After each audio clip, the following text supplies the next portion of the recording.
My name is Danielda, and first to begin, I'd like to introduce the CEO of Creative Pinellas, Barbara St. Clair, to begin our event for us tonight. I'm so pleased that you are all here with us, and I welcome you and ask you to sit back and enjoy this fabulous event. Thank you very much.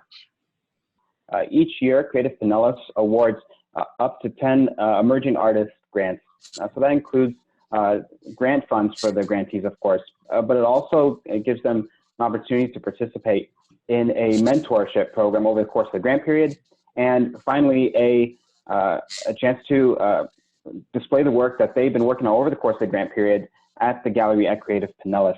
And so for the 2019-2020 cycle of the grant, these here that we have with us tonight are our 9 emerging artist grantees. And so, of course, we're doing things a bit differently because of COVID-19. We're not in the office, in the auditorium together like we usually would be.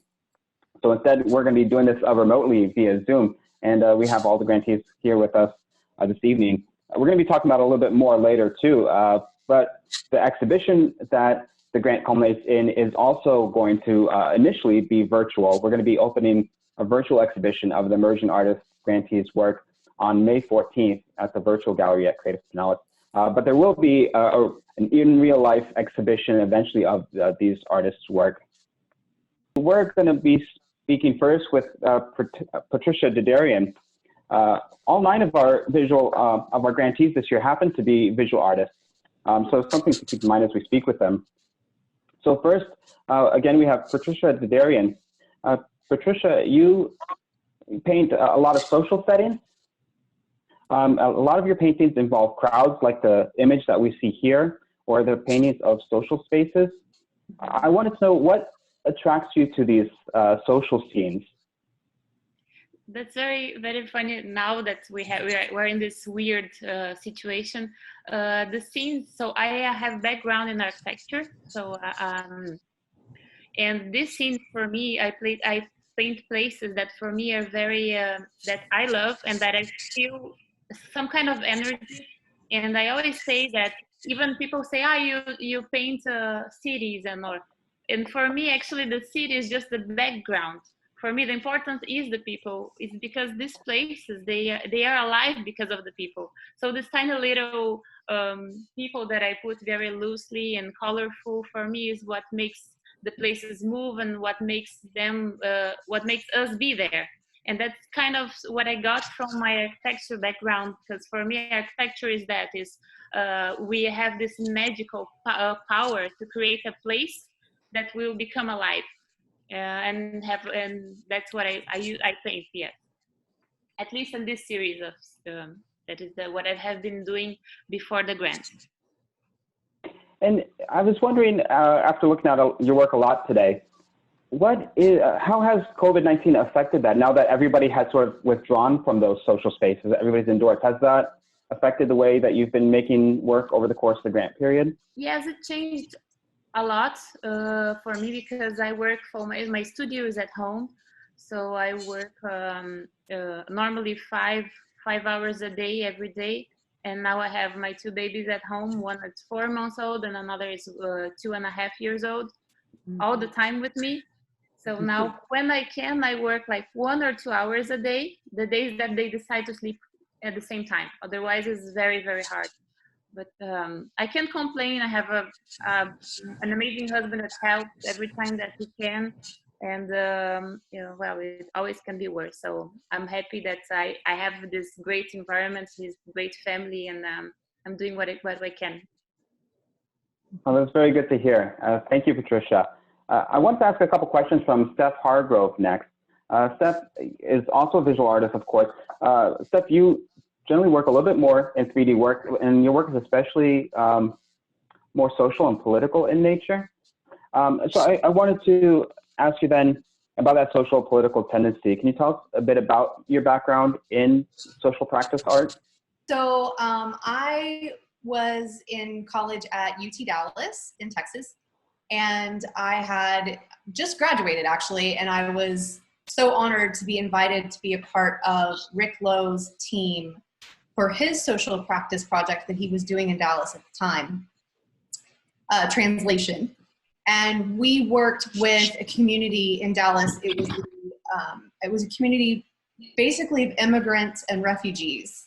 It's where everyone gets placed when they come into Dallas. So we came in as artists and were able to work with the members of the community. And there are only over 27 languages spoken in this tiny little neighborhood.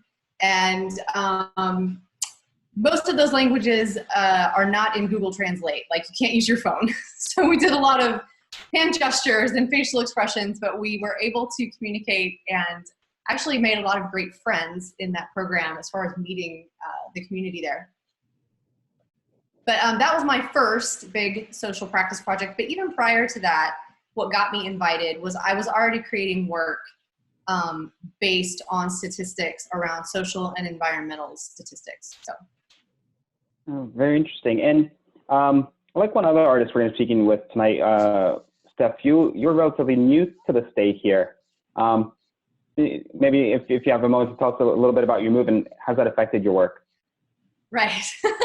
So like I mentioned, I'm originally from Dallas, Texas, and I started there. So I used a lot of collected objects and things I could find in Dallas. And then my husband and I relocated to Puerto Rico.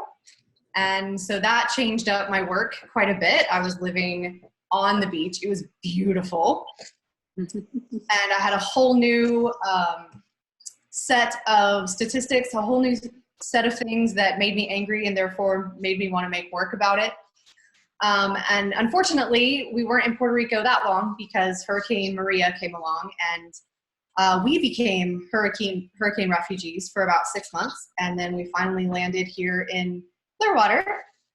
We actually moved here sight unseen. We had never been here before. We literally picked it off a map and rented an apartment online and just rolled into town with nothing but the clothes we had purchased when we got off the plane when we finally escaped Puerto Rico and our wiener dog. And that was it. We just started over here in Clearwater. Well, fascinating. And we're glad to have you here with us in Pinellas County now. Thank you. So I want to speak with Lynn Foskett next, another one of our grantees. So Lynn, we've known each other for a little bit, and your work has a motif that runs through it often that a lot of people seem to really respond to, including myself. In fact, we can see it behind you in your Zoom image here, the chair. I was wondering if you could tell us a bit about how you arrived to your current overall style, and how does that motif of the chair figure into it also? Thank you, Danny. That's a tough one, actually. When I think about the development over the years, I have been particularly interested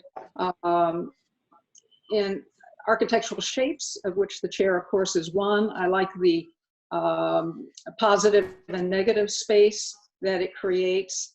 I love line. And then as I developed those aspects in my work, I looked at the chair as encompassing that.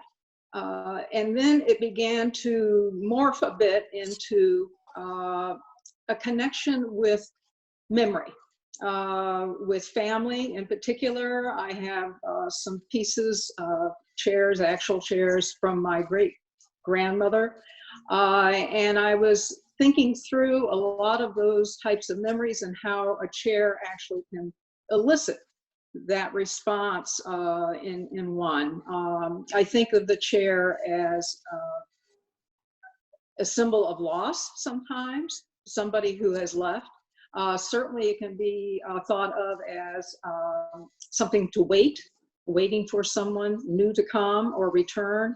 It certainly historically has been used as a metaphor in that sense. And as I delved into it, it became, I think, much more textural in the sense of layers of things that can be elicited from the idea of a chair. Most everyone has a favorite chair, or they remember a favorite chair of a family member. And I thought that was an interesting concept to pursue, to consider. It's really interesting about the symbolism of the chair. Like you mentioned, Lynn, it seems like the symbol of the chair can be very open-ended, a very broad type of a symbol. Have you found sometimes people have responded to your work in some surprising ways? As a matter of fact, yes. A few years ago, I had a small solo show, and I had created a book, a guest book, essentially. And in it, I had drawn the parts of a chair. I always found it interesting that the chair, of course, is ubiquitous with the human body. I mean, we use it forever and take it with us.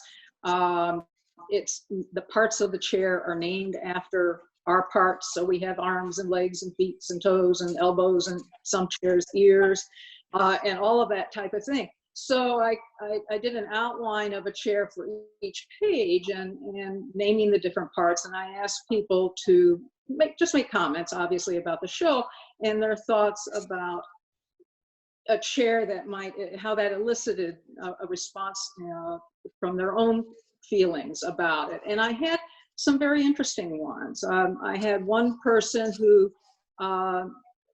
commented that a chair meant nothing to them because when they thought of the chair, they thought of discipline. I had another person who immediately thought about a rocking chair at home and holding their children and caring for their children. So there were a whole variety of responses. There's some people who don't respond to it at all, but that's all right. It's also the shape that interests me. And so hopefully in the work I pursue, that aspect of it also has some interest.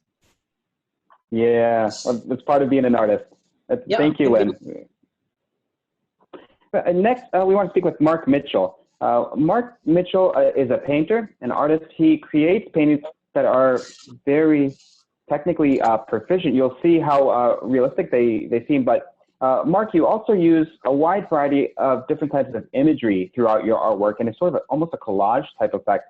I was wondering if you could tell us a bit about the decision-making behind the imagery that you decide to use in your paintings. And I was also wondering if your style had always been this way. I will say it's always been this way for the past 10 years when I really got serious about creating a body of work. It was sort of bubbling in my head for a couple of years. I was sort of thinking about, if I were to take on painting full time, what do I want to do? And I think by and large, a lot of us, most artists are somewhat of a result of our influences, if you will. Sort of a combination or end result of what we sort of absorb and what we take in over the course of our lives.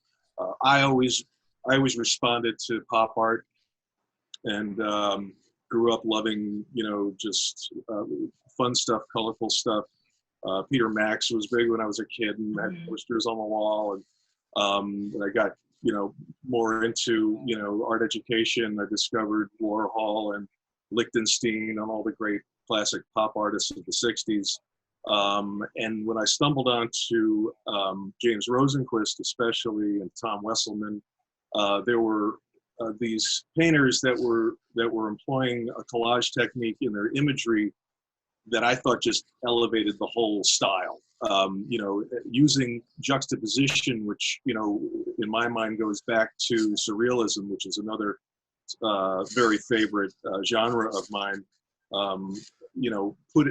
Juxtaposing imagery that you don't normally see together, giving it new meaning and doing so, having sort of that psychological dreamlike effect where it creates a puzzle in your mind and sort of gets your wheels turning. And that's what's always appealed to me artistically, the art that does that makes you sort of stop in your tracks and actually say, what's the artist doing here? Are they trying to say something? Is there a statement there?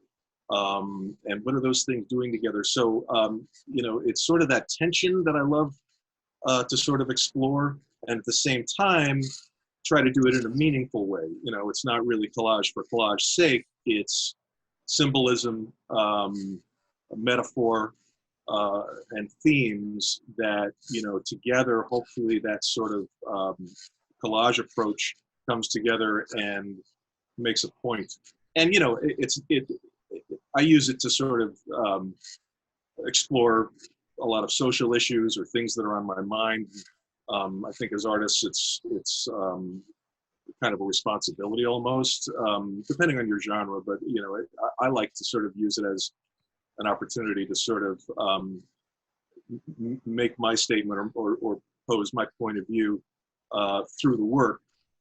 But you know, in doing it in kind of a fun, colorful pop art style, hopefully it's sort of eye candy at first glance. You know, it's just fun to look at and colorful and appealing.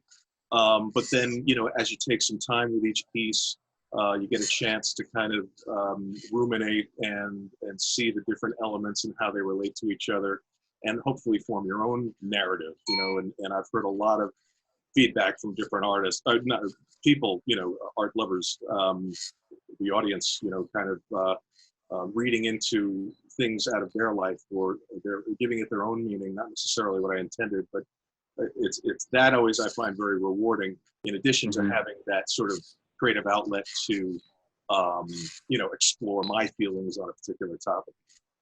Yeah, I kind of like what we were speaking with Lynn. I also wanted to ask you about your work. Your painting is very detail-oriented, very meticulous.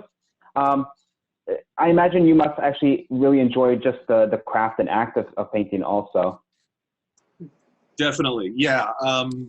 You know, I kind of got into it. I have a background. Well, you know, I went to art school and I explored illustration and painting as well as graphic design.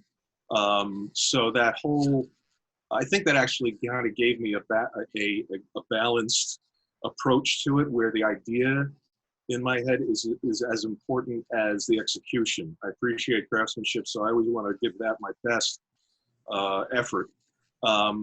But, you know, it's sort of a 50-50 split in my mind, where, you know, I spend a fair amount of time just conjuring up an idea and playing with images, and I'll work digitally and sort of work out a collage approach that way, and then that becomes the roadmap to painting. And once I get in front of the canvas, I'm interpreting what I created in this kind of a raw collage form, and then really just enjoying, you know, rendering it, the execution part as well.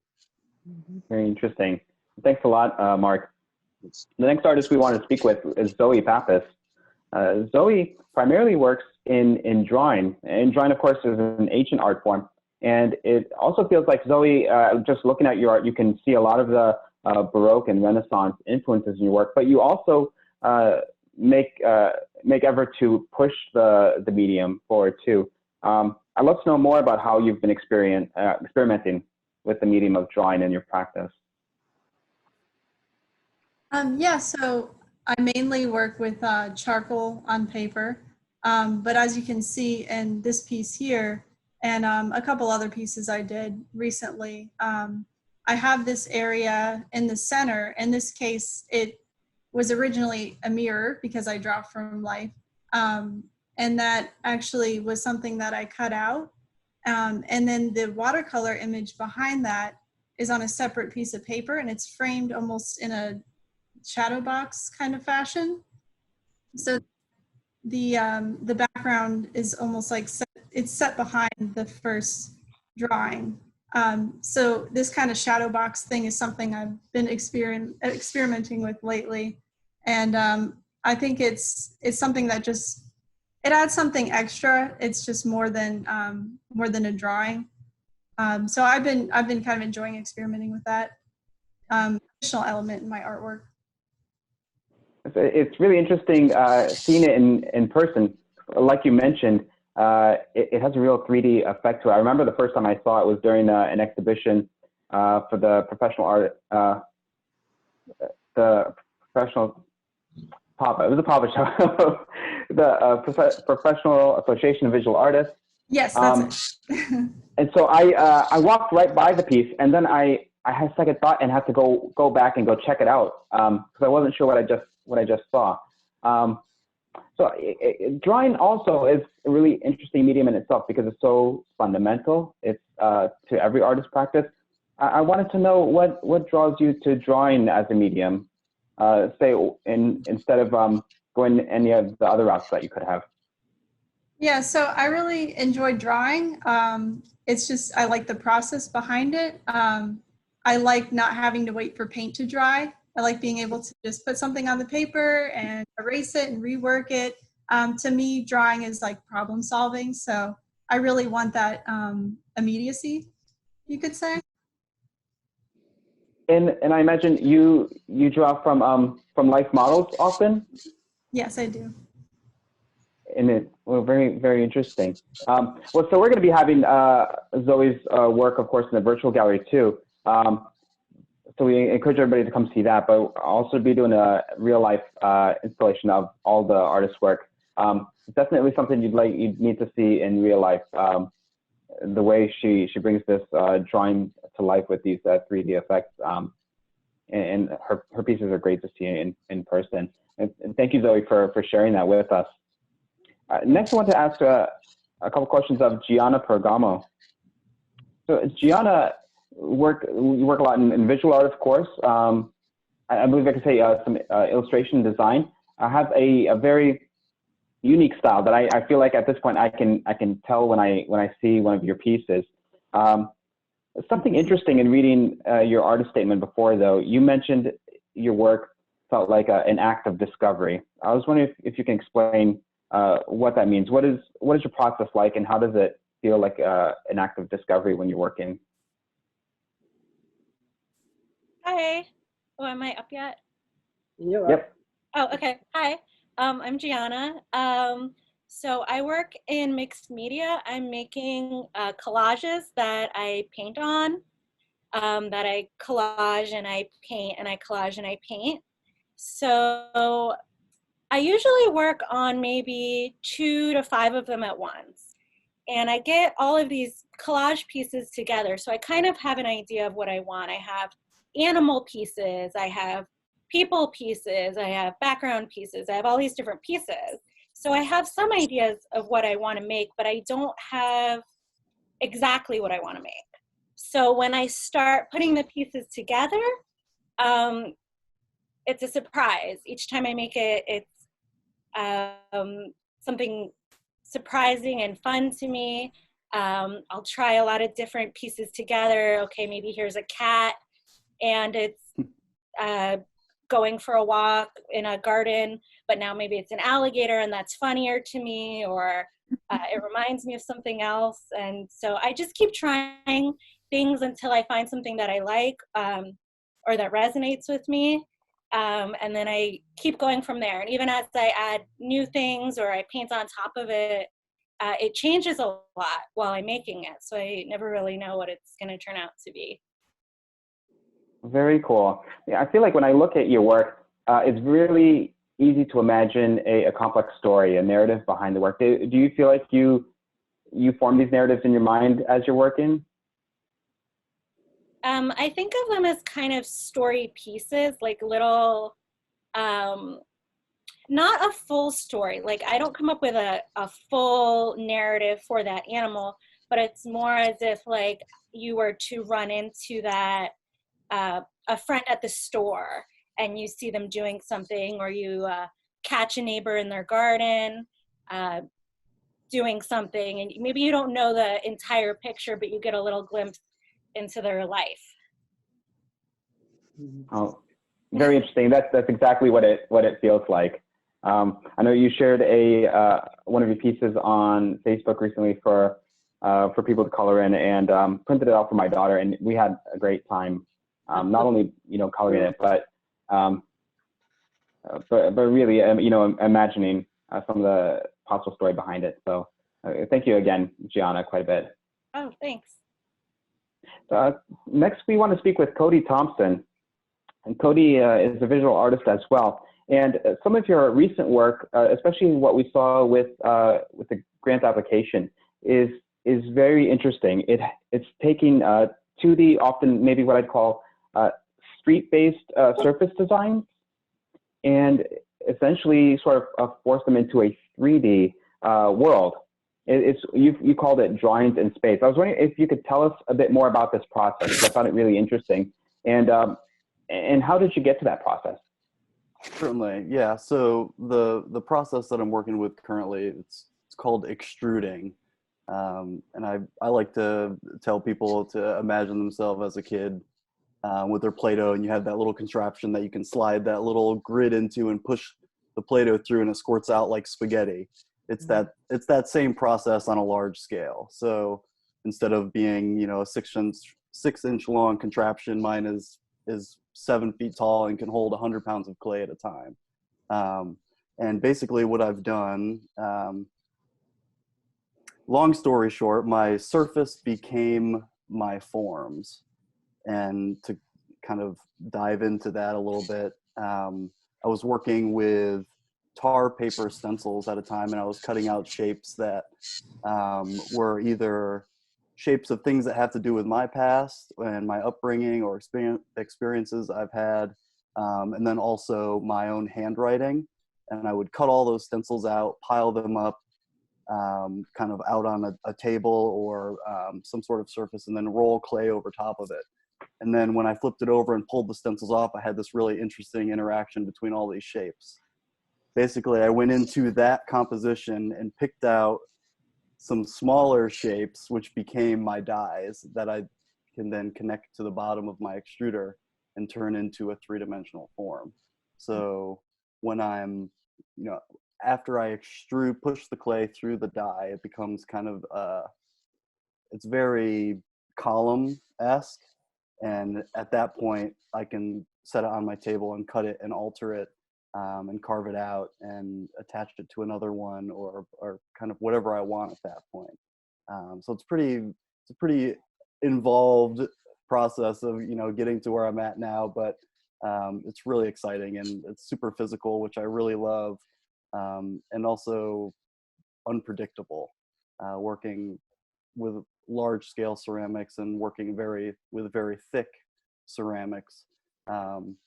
It's often hard to dry it and fire it successfully without, you know, having some either explosions or cracks or other things like that.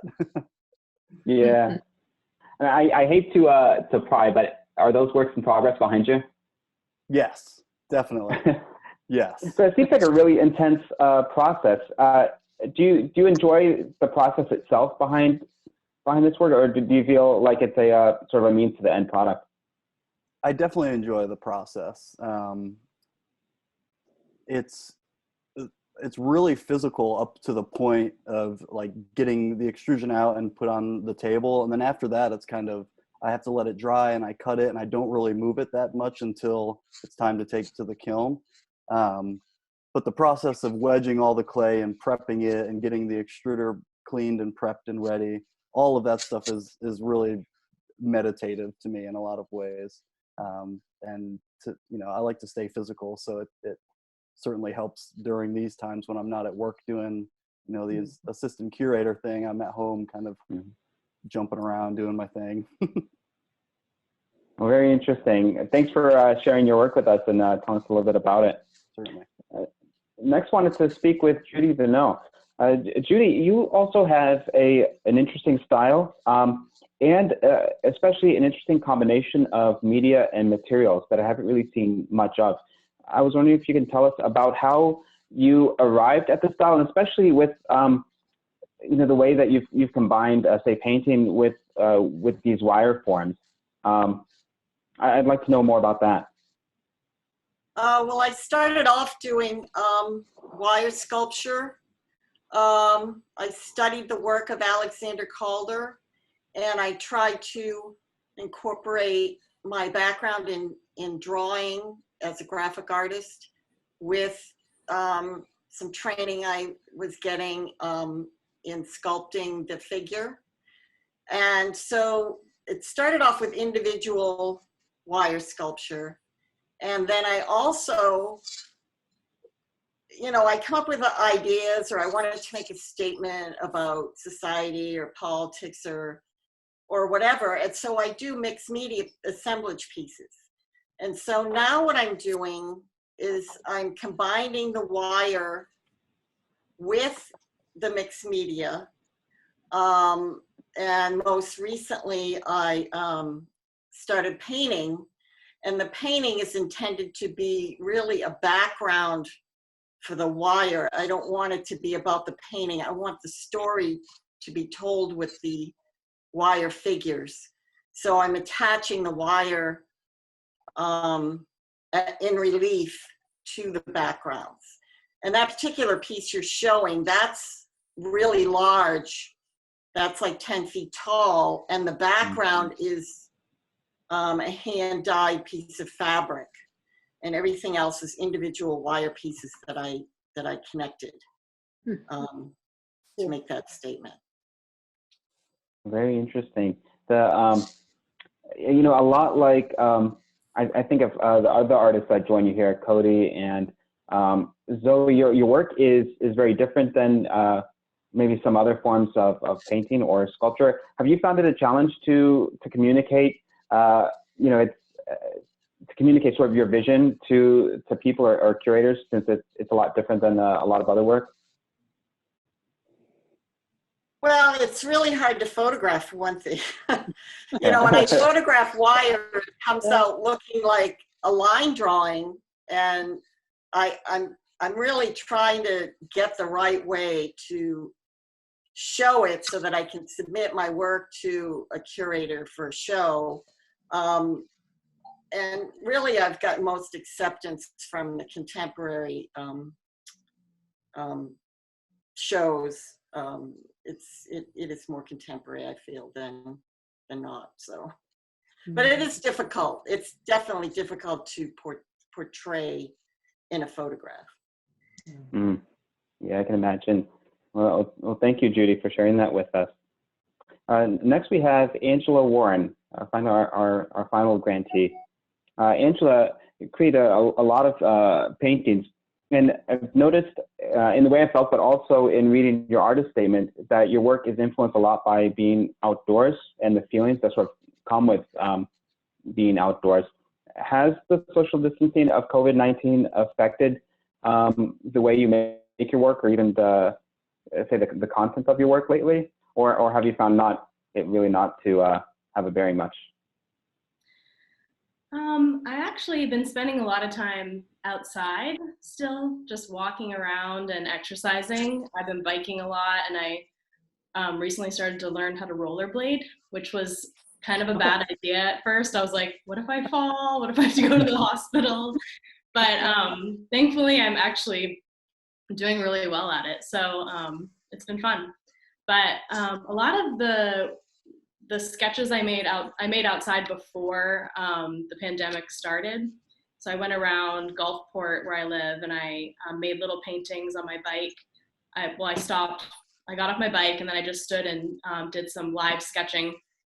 And I've been working from those quite a bit. So I've had a lot of material, source material already that I've been working from. So I still feel really inspired because I also have a lot of plants and a garden, and I've been working outside doing that. So I'm still gathering a lot of inspiration. So very interesting. Thank you. Yeah. You know, also compared to many of our grantees, you're relatively new to the state of Florida too, I understand, and especially because your work is influenced a bit by the outdoors, by the natural world. Has the move affected your work much? I think, well, before this, I could relate to Steph because I lived in St. John in the U.S. Virgin Islands, and I was in Hurricane Irma. So I also landed to St. Pete without not planning to live here at all. I just saw it on Instagram and was like, this sounds like a perfect town. So I'm very happy I'm here. And I think it's affected my work more in terms of light. In the Caribbean, it's very sunny here, but I think even more so there, like living on an island, it was just more flooded with light and more vast feeling. And then here, I think my work is getting a little bit darker, just the values have changed slightly in my paintings. And it's more urban here. So I do feel that, but there's still a lot of similar plants and sky and light and water that I can relate to. And I'm really loving. So yeah, it's great. I love it here. Very cool. So you found you found us on Instagram then? Yeah. I just kept following St. Pete, like all different things, like restaurants and the St. Pete. There's like an Instagram site that's really great that just shows like views of town, and I visited here and I just fell in love with it. So yeah. How has COVID-19 affected your practice, if it has at all? Well, I'll say something. I find the lack of exhibitions and art openings, you know, it's sad really, because that's when you interact with other artists and talk to them about their work, talk to them about your work, and get ideas. And that whole social aspect of being an artist, I think it's missing now. You know, we all work in our studios by ourselves, and that hasn't really changed much, but it's the interaction with other artists that's missing. Mm-hmm. I would say it certainly is affecting the piece I'm working on. As Judy says, we all are in our studios, so that much hasn't changed. But I have found kind of a disequilibrium sense, kind of a low anxiety level that's always kind of in the back of my head. And that has affected the approach of the piece I'm working on in terms of how I'm thinking about it. And so I find that very interesting and a little unsettling, not so much in doing the piece, but just having that constant kind of sense of not knowing what's going to be next. What changed during COVID, I thought immediately about the time. But it's funny, for the grant, what I've been working with my mentor, it's something very different. So I'm diving in something like in the basics of why do I want to paint that energy that I talked about. And without thinking, it kind of went into so I'm using childhood memories for that, to kind of bring that plain energy. So when we think about a memory, we remember so little things about the physical stuff, that what's at the end is just that feeling. That is exactly what I was talking about. So it's very interesting to use the memories. And it's funny because it fell in exactly the same spot now that we are when I started working. So all the shows stopped. I was crazy about them. I did not have time to do the things for the grant. And just exactly as everything stopped and got canceled, I finally got time to stop working like crazy to put the things in the art fairs. Okay, now I'm gonna focus only on myself and this process. And all these memories, childhood memories that come, they're all from things at home. I was always with my family at home, or with my grandparents doing very simple stuff, like being our cooking or eating a little thing, or just my grandma teaching me something. And that's very interesting how it all fell kind of without knowing. It's like, since I started the grant, like focusing only on the grant and focusing, and all this social distancing happens, it all came like that. My painting changed exactly as with what's happening now. That's kind of something that happened without my intention, but it's an interesting thing. Something else I wanted to ask everybody is have you found yourself sort of being forced to innovate, to do things, to do your normal things in a new way, to adjust to current circumstances? I see a few of you are definitely pros at Zoom with your fancy backgrounds. So have you been doing things differently? By and large, no. The funny part about this is a little bit ironic for me, is that sort of my comfort zone has been, like most artists, to work solo, work at home. That part of this quarantine situation is not that much of a feather ruffler for most of us. We're used to the long hours on our own. But in sort of trying to figure out what is going to help my career go to the next level, and that's a lot of what this emerging artist grant is about, I think, for everyone. my mentorship and just sort of looking at things a little bit differently. And also a course I took with St. Pete Arts Alliance recently. My big sort of eureka takeaway for me has been, I need to get out more. I need to actually go to more events and, show up for more things and do more networking in person, and just sort of realizing the value of that. And Steph, I wanted to ask you, because I don't want to give away too much about your installation that will be coming up when we finally do return to the physical gallery, but I'll say that it involved a lot of walks on the beach. And that's been closed for a little bit now. So how has that sort of affected your current installation? Right. Or has it? Thankfully, I do not procrastinate. I had collected everything I needed prior to the beaches closing. However, there's always breakage. There's always, maybe this one doesn't quite work. So I did wind up wanting about 200 extra shells that I could not get my hands on because they closed all of our beaches.